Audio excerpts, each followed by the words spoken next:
Every stage of becoming a bass player. Stage 1. The accidental bassist. Before the bass, there was just music.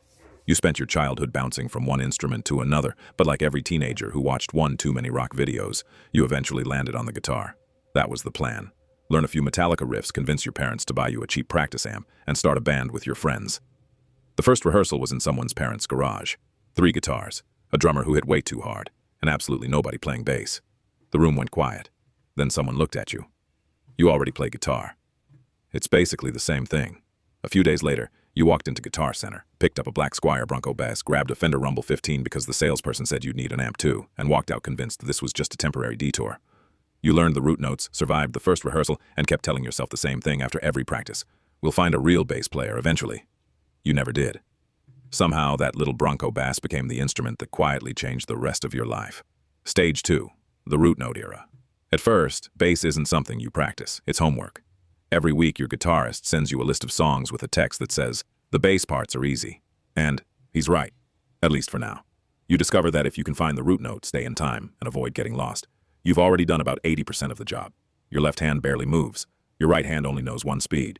You have no idea what a groove is, but none of that matters.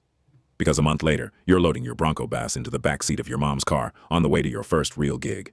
It's a Friday night at a local bar that probably shouldn't be letting a band this young play in the first place. The sound check is terrible. Nobody can hear anything. The singer forgets half the lyrics.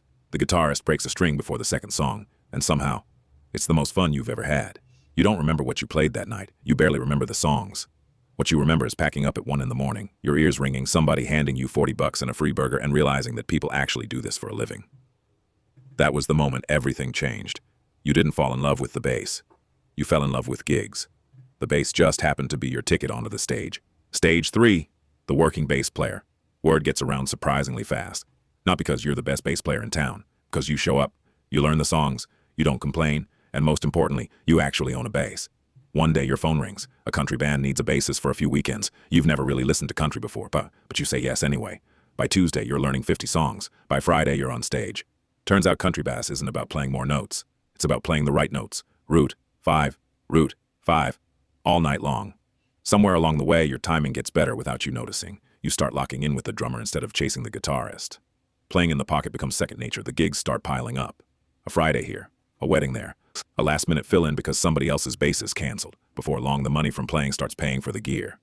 The Bronco bass that got you started is still sitting in the corner of your room, but now there's a Mexican Fender Jazz bass hanging on the wall. For the first time, buying an instrument doesn't feel like asking your parents. It feels like investing in yourself. More importantly, you're starting to recognize the same faces at every venue. Sound engineers, drummers, band leaders, other bass players. Without realizing it, you're building a network. And eventually, that network brings a phone call that's completely different from all the others.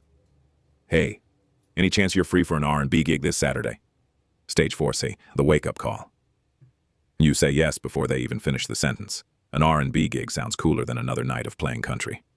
The set list shows up a few days later. Stevie Wonder, Bill Withers, Earth, Wind, and Fire. Songs you've heard your whole life but never actually listened to. You spend the week learning every bass line note for note. By the time rehearsal rolls around, you're feeling pretty confident.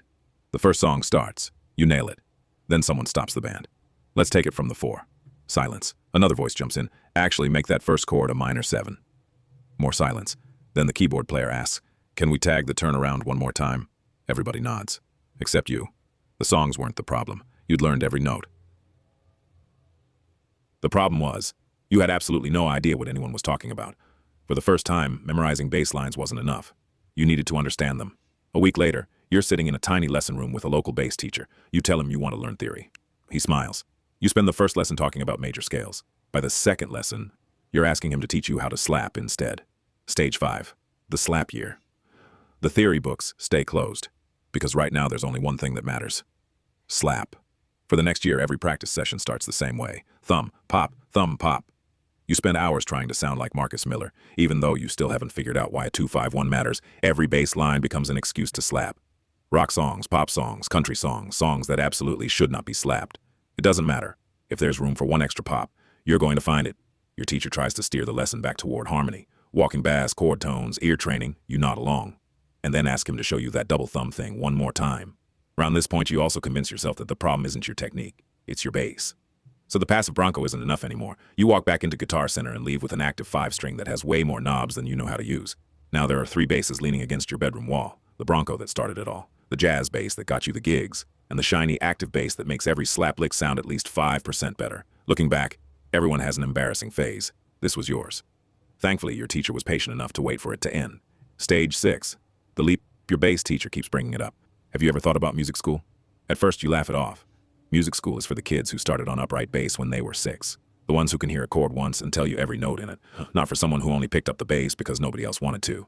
But the idea sticks. So you start practicing like you've never practiced before. Scales, sight reading, ear training, the audition pieces. For months, every spare hour has a purpose. Eventually, you book an audition at Berklee. For the first time, bass isn't just something you do on weekends. Everything seems to be leading toward this one day. You fly out, walk through the doors carrying your bass, play the audition, answer the interview questions, walk back out wondering if it was enough. A few weeks later, the email arrives. You didn't get in. It hurts. Not because Berklee was the only option, but because for the first time, you'd put absolutely everything into something and still come up short. So you make a different decision. Instead of giving up, you enroll at your local community college to study music. It isn't the story you imagine, but as it turns out, it's exactly the story you needed. Stage 7. Music school. Music school has a funny way of humbling you. Back home, you were the bass player, the guy everyone called when they needed someone reliable. Here, you're just another freshman. On the first day, you meet an 18-year-old drummer who can sight read anything you put in front of him. The piano player next to you has been playing since she was 4. Someone casually mentions they transcribed an entire Chick Corea record over the weekend. You start wondering if they accidentally admitted the wrong person. Then comes your first jazz ensemble. Up until now, jazz had always been that thing your teacher talked about, something you'd promised yourself you'd get around to eventually. Now it isn't optional. There's no tab. Nobody is going to tell you exactly what to play.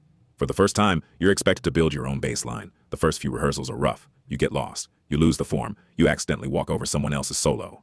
More than once, but every week it gets a little easier. You start hearing the harmony instead of memorizing notes. Walking bass lines stop feeling like random guesses. Improvising becomes less terrifying. Before long, you're staying after class to play standards with the same people who intimidated you on the first day. Somewhere along the way, jazz stops being another subject. It becomes an obsession. Stage 8. The jazz snob. The funny thing about music school is, the more jazz you learn, the less interested you become in everything else. A few years ago, you would have said yes to absolutely any gig. Now your phone rings. Wedding this Saturday. Your first question isn't, what's it pay? It's, what kind of music? It's a complete reversal. The kid who got into bass just to play gigs is now turning down gigs because they'd rather spend Tuesday night playing There Will Never Be Another You for 12 people at a jazz club. Your classmates don't make it any better. Between classes, you're arguing about which Ron Carter record has the best tone, whether Jacko would have sounded the same on flats, and if anyone under the age of 50 actually understands Wayne Shorter. It's insufferable, and you're completely part of it. The irony is, those wedding gigs you keep saying yes to anyway, they're making you a better musician than the jazz club ever could. One night you're playing Motown, the next it's country, then funk, then classic rock. You start realizing that the bass doesn't care what genre it's in. The job is always the same. Make the band sound good. It takes a while to admit it, but all those root notes you played years ago were teaching you something after all. Stage 9. The touring years. Eventually, music school ends. For the first time in years, there are no classes to go to, no juries, no ensembles, just your bass and a phone. Fortunately, it rings. The network you've been building since those country gigs starts paying off. One tour turns into another. One recommendation leads to the next. Before long, you're spending more nights in hotel rooms than in your own bed. For a while, it feels exactly like the dream. You're playing theaters, seeing cities you'd never have visited otherwise, getting paid to play music. It feels unreal. Then life back home keeps moving. Your friends start getting married, buying houses, having kids. Meanwhile, you're trying to figure out what city you woke up in and whether the hotel breakfast ends at 9 or 10. You miss birthdays, you miss Christmas, you miss a lot of things. Touring teaches you that living the dream and living comfortably aren't always the same thing. It's an incredible life, but it's a hard one. Eventually, you start looking for something a little more permanent, something that lets you stay in one place without putting the bass away. That's when your teacher asks if you've ever considered teaching. For a moment, it feels strange. Then, you remember. Someone once did the same thing for you.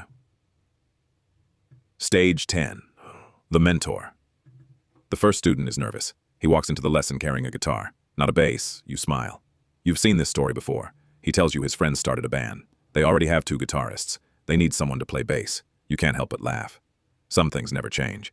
The lesson starts exactly where yours did all those years ago. How to find the root, how to lock in with the kick drum, how to make one note feel good. You could spend the hour explaining altered dominance and tritone substitutions. Instead, you teach him how to make a band sound better. Somewhere along the way, your own playing has changed too. The flashy slap fills disappeared years ago. The walking bass lines come out when the music asks for them. But when you're writing your own songs, You keep coming back to the simplest possible bass line, root notes, space, feel, the same things you thought you were trying to escape. It turns out becoming a better bass player was never about playing more notes. It was about understanding which notes matter. You watch your student leave with a bass over his shoulder and the same excitement you had after your very first rehearsal. And just like that, the cycle begins again. Thanks for watching. Remember to like and subscribe. You're the best.